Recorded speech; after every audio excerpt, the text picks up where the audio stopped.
Islamic মূল্যবোধ ও আধুনিক শিক্ষার সমন্বয়ে গড়ে তোলা হয়েছে army international Islamic institute.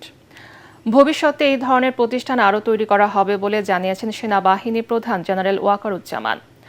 Jolshiri আবাসন প্রকল্প এলাকায় আর্মি ইন্টারন্যাশনাল ইসলামিক ইনস্টিটিউটের উদ্বোধনী অনুষ্ঠানে এসব কথা বলেন তিনি।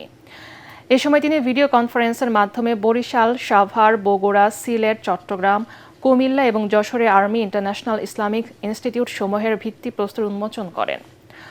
অনুষ্ঠানে সেনা সদরের প্রিন্সিপাল স্টাফ অফিসারবৃন্দ, বিভিন্ন ডিভিশনের জেনারেল অফিসার কমান্ডিং ঊর্ধ্বতন সামরিক কর্মকর্তা, প্রতিষ্ঠানের সঙ্গে সংশ্লিষ্ট বিশিষ্ট ব্যক্তি, শিক্ষক, শিক্ষার্থী সহ অভিভাবকরা উপস্থিত ছিলেন।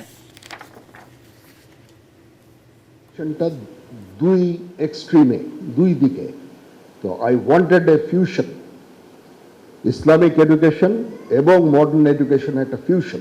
যত ধরনের অপকর্ম সমাজের মধ্যে এটা দানা বেঁধেছে, এটা থেকে মুক্তির উপায় হচ্ছে এডুকেশন। 30 বছর পরে যেই সমাজ আমরা পাবো, যে জাতি পাবো, সেটা অবশ্যই একটা সুস্থ জাতি হবে।